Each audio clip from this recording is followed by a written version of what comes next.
هاي يا شباب، ده third episode من بودكاست عشان محدش مهتم. وانا بؤمن جدا ان السعي لا يعني حتمية الوصول، عشان كده بسجل تالت حلقة من بودكاست مسموش غير اهلي واحبابي، ودي حاجة عجباني جدا، فانا بكمل لكم تالت حلقة عادي جدا. تالت حلقة او تالت episode معانا هي عن ستات الخمسينات. انا عارفة ان الاسم كريبي وويرد شوية، بس اوعى تفهموني غلط. انا بتكلم عن ستات الخمسينات بجد، ومعاناتهم، او معاناتهم من غير مرئية اللي احنا ما شفناهاش وما سمعناش عنها.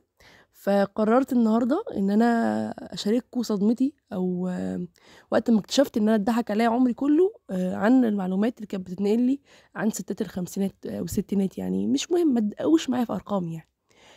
يا جماعه انا شخص لم يعاشر احد من ستات الخمسينات بالمره. يعني انا كل جدودي توفوا وانا لسه مش موجوده في الدنيا اصلا، فحتى ما لحقتش اشوف اشكالهم حتى يعني، او افتكر حتى ذكريات او لينا صوره مع بعض. لا، ما فيش خالص. فما شفتش حد من الجنريشن ده. يعني المفروض الستات الخمسينات دول الستات اللي هم كانوا في العشرينات او الثلاثينات في عمرهم، سنه يعني من اول 50 لغايه ايه 59 ستينات، يعني الرينج ده. يعني انا ما شفتش الناس كده، وما شفتش حد من اهلي او كده. فكان اعرف منين عنهم؟ من خلال طريقين، والطريقين كانوا يعني بيخبوا الحقيقه عليا. اول حاجه هم اهلي، تاني حاجه هي الافلام الستينيه او الخمسينيه الرديئه. ويحط تحت يعني رديئه دي، مش عايزه اقول رديئه بس مضلله، 100 خط. الاهل كانوا بيحكوا لنا دايما والله ان الستات زمان كانوا عايشين في دنيا تانية، وان القاهره دي كانت باريس. مش هختلف معاكم ان دي حقيقه، بس ما دي ما كانتش كل الحقيقه. ممكن نقول نص كوبايه المليان يعني. وان الستات دول عايشين في رفاهيه، واللي بتلبس مني تجيب براحتها. الموضه زمان كانت احلى بكتير من دلوقتي. القرف اللي انتوا بتلبسوه ده طبعا كلام اهلي مش كلامي. وانه والله الستات كانوا بيروحوا براحتهم، محدش بيعكسهم في الشارع، محدش كان بيضايقهم في الشارع. والرجاله كانت راقيه جدا. ممكن ما اختلفش في جزء المعاكسه ده، رغم ان انا اشك في النقطه دي، بس خلينا اتخطاها يعني. تاني نقطة هي الأفلام اللي طول الوقت بقى كل اهتماماتهم يعني كل مشكلتها الكبيرة إن هي لما راحت الحفلة ما قابلتش حبيبها، وقابلت واحد تاني هو بيحبها وما بتحبوش. هي دي كل دي مشاكل الأفلام الخمسينات أعتقد، مع إلا من رحم ربي اللي أنا هكلمكم عنه بعدين. فاكتشفت إنه إيه ده، دول حياتهم جميلة، وده أنا نفسي أبقى في الخمسينات بقى. وقعدت عمري كله أتمنى إن أنا كنت اتولدت في حقبة زمنية تانية غير القرف اللي إحنا عايشين فيه ده.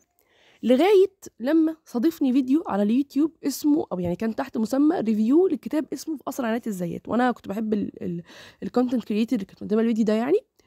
ممكن اسيب لكم على فكره لينك الفيديو بتاعها في الديسكربشن. الفيديو كان حلو قوي، شدني قوي ان انا اجيب الكتاب. وحقيقي يعني انا شفت فيديو من هنا، انا هجيب الكتاب ده، يعني هجيب الكتاب مفيش نقاش. It's not option، انا هروح اجيبه. وكنت ساعتها رغم حالتي الماديه السيئه، ورغم حالتي التعليميه الاسوأ، ان انا ساعتها كنت في يعني في نص امتحانات الترم الاول. فاللي هو يعني انا يعني مضروبه من كل ناحيه يعني. بس ساعتها نزلت معرض الكتاب وجبته.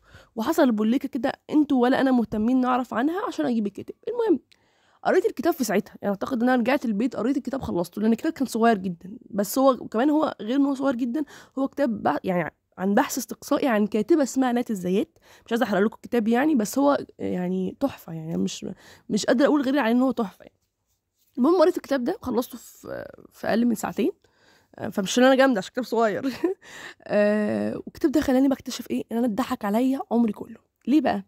اول حاجه، هو الكتاب غير انه بيتكلم عن كاتبه اسمها نات الزيات، وراها علامات استفهام كتير قوي. بس من ضمن علامات الاستفهام اللي كانت بتنبش عنها او بتكتشف عنها او بتحاول تكشف عنها الكاتبه ايمان مرسال، اللي انا برضو بريكومند جدا كتبها كلها. آه كتبت او يعني كانت بتوضح نقط معينه، زي ان ستات الخمسينات مش في الرفاهيه اللي احنا كنا عارفينها. مثلا خلينا مثلا ناخد بوينت معينه، هي مثلا حاجه زي الطلاق. انا عارفه ان احنا دلوقتي الست المطلقه اللي لسه ما زال عليها وصمه عار، اللي هو انت مطلقه بقى والكلام ده كله، واللي هو انت ما تستحقيش تحبي تاني، ما تستحقيش تدخلي في علاقات تانية، والكلام اللي مش لطيف ده تماما. بس انتوا شايفين ان ده وصمه عار، يبقى انتوا ما شفتوش ستات الخمسينات كان بيعانوا من ايه. كان وصمة العار دي أضعاف، يعني اضربيها في 3 في 4 خالص بقى. يعني اللي هو انتوا بتحكموا عليهم بالموت، انت طلقتي يلا غوري في داهية. وكأن هي عملت خطيئة يعني بجد والله، كأنها ارتكبت ذنب هتتحسب عليه عمرها كله، رغم ان الطرف الآخر اللي هو الراجل يعني مهم. مش عايزه احول الحلقه دي يعني عن النسويه اكتر. انا كده كده حابه يبقى في ابسط عن النسويه بشكل عام. فطبعا اتمنى ان كل اللي بيسمعوا البودكاست ده وما بيحبوش النسويه يتبسطوا كده هم يعني يقفلوا البودكاست. انا ما عنديش مشكله خالص في البودكاست دلوقتي. المهم انه الطلاق كان يعني اصعب كتير قوي على الستات من الرجاله.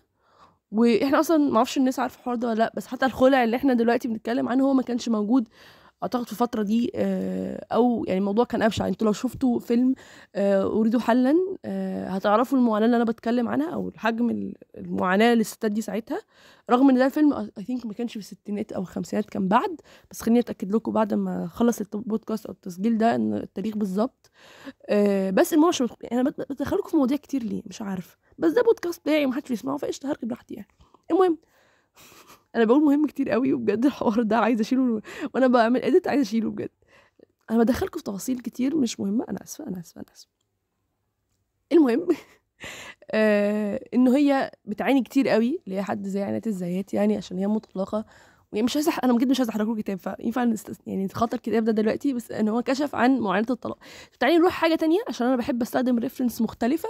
في فيلم انا ما كنتش بشوفه زمان بشكل او بعين ناضجه شويه، هو كان فيلم باب مفتوح اللي انا كلمتكم عنه في اول ابيسود، اللي هو تحت مسمى بحب السيما، لو انتوا سمعتوها يعني. ان هو ده انا بحب الفيلم ده جدا. الفيلم ده انا يعني شفته بعين اخرى من سنتين بالظبط. انه يعني خليني بس احكي لكم موقف سريع عن حوار الطلاق ده عشان ما نبعدش عن النقطه. في شوكار كانت تمثل في الفيلم ده. المهم شوكار كانت المفروض بنت خالد فاتن حمامه لو انا فاكره صح، وان هي المفروض بتتجوز وهي ما بتحبش الشخص ده. يعني هي ما اتجوزوش بمزاجها، هي اتجوزته عشان المفروض تتجوز. يعني هي حتى ما تلاقي انت مش لا لا مفيش حاجه كده، يعني انت المفروض تتجوزي. دي مش اوبشن في حياتك، هي ديدلاين بتعمليه كده.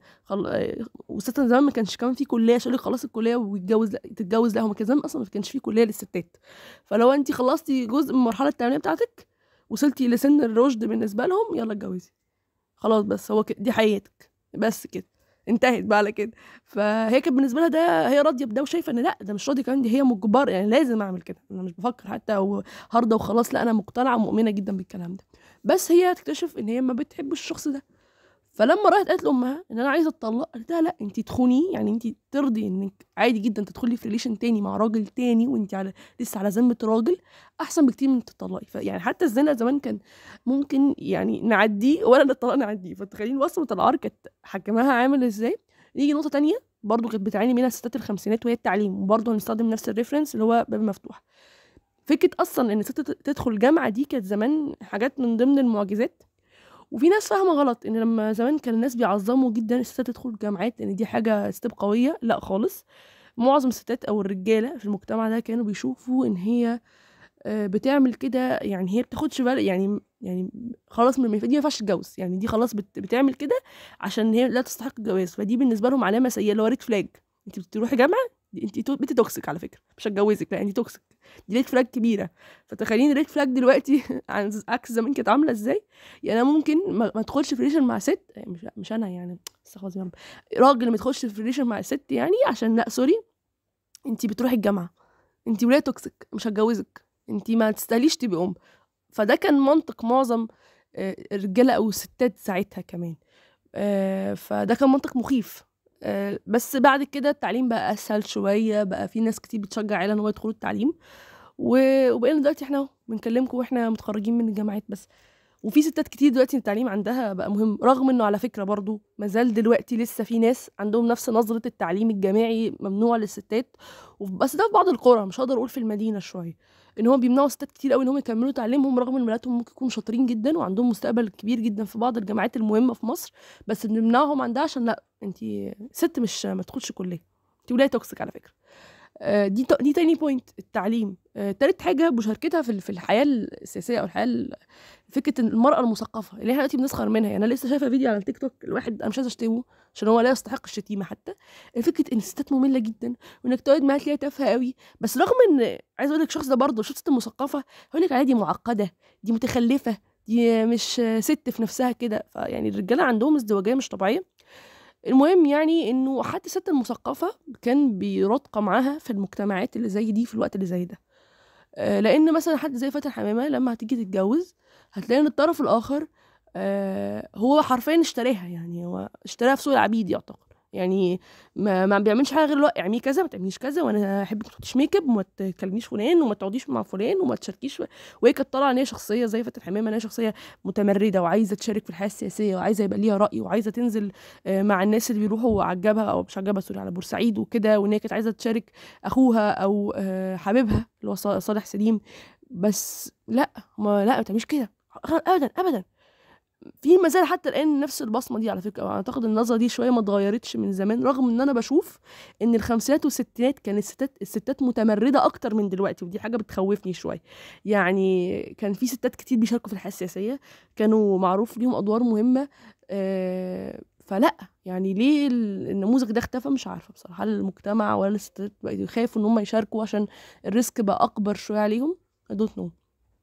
تاني نقطه، أو مش تاني نقطة بقى، دي رابع نقطة أو خامس نقطة، هي فكرة السلطة. يعني احنا في مجتمعات الخمسينات البنت كانت تحت سلطة الأب أو السلطة الأبوية، وهي مش حاجة وحشة لو الأب مش ذكوري، بس بتبقى حاجة وحشة لو الأب ذكوري.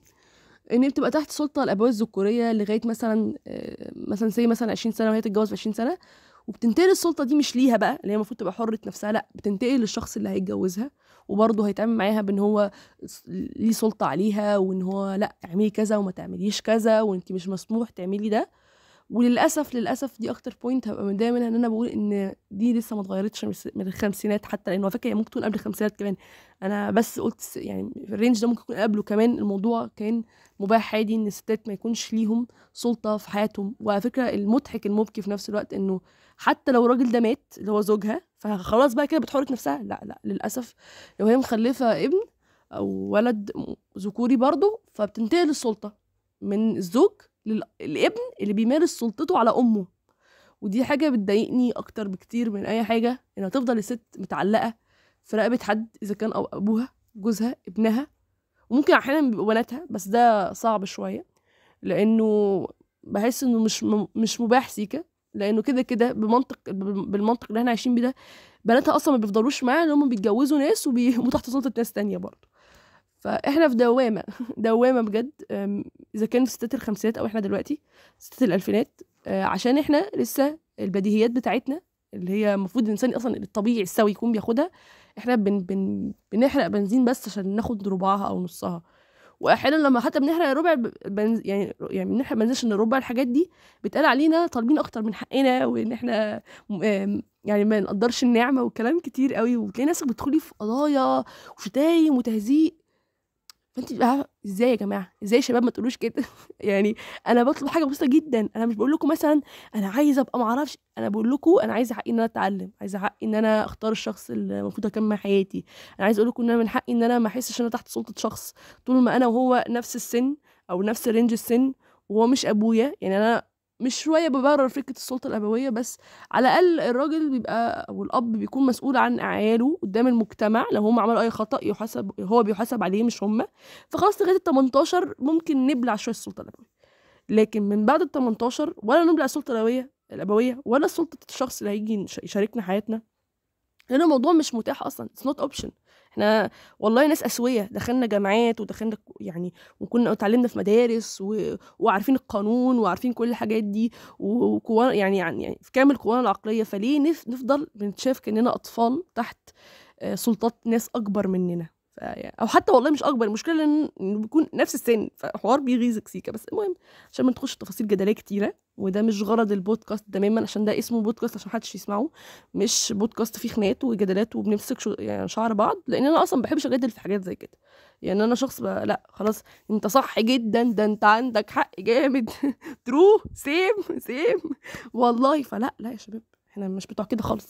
المهم يعني في اخر البودكاست ده او في اخر الحلقه دي، انا برشح لكم حاجات ممكن تتفرجوا عليها لو حابين اكتر تعرفوا عن الفتره دي. بالنسبه لي في افلام كتير قوي اتكلمت عن صوره الستات. اي عمل لاحسان عبد القدوس هتلاقيه بيعمل كده. بجد والله، يعني مش محتاجه اقول لكم ان اي عمل لاحسان عبد القدوس هتلاقوه بيتناقش عن صوره الست او عن راي الست او بعين الست اكتر بكتير. ممكن لو عايزين بقى فتره بعد كده السبعينات والثمانينات تشوفوا حاجات لخان. ممكن دلوقتي مثلا حاجات لكامل ابو ذكري لحد ما برضو. طبعا باب مفتوح برضه انا برشحه لاي حد عايز يعرف اكتر عن فتره الخمسينات دي، وانا بحب الفيلم ده جدا. وبحب كمان الروايه اللي متاخده عن الفيلم، وهي اصلا باب مفتوح اللي هي لطيفه الزيات، من الكاتبات القويه جدا في الفتره دي يعني وكده. فانا بجد يعني بصوا، انا بس اهم حاجه ان انتوا تعملوا فولو على الانستجرام اكونت بتاعي، مش عشان حاجه يعني هو كده كده بودكاست محدش مهتم عشان يسمعه يعني. بس المهم ان انا هسيب لكم الاكونت انستجرام بتاعي على في الديسكربشن يعني، عشان انا بعد كل ابيسود بكتب كل او بشير كل الاعمال اللي انا اتكلمت عنها، اذا كان فيلم او روايه، او مثلا لو انا اتكلمت في النص عن ريفيو شفته بسيب اللينك بتاعه عشان تتفرجوا عليه لو انتوا كده كده اصلا مهتمين. يعني انتوا يعني ما اعرفش ازاي انتوا بتكلم بالطريقه دي وانتوا اصلا مش مهتمين تسمعوا البودكاست ده عشان تروحوا للينك تاني انا بريكومند ليكوا. بس تمام تمام تمام تمام. اتمنى ما اكونش رغيت عليكم كتير، ولا اتمنى عادي كده كده محدش سامع، فباي باي. ولا مش باي باي، عادي باي باي يا جماعه، باي باي.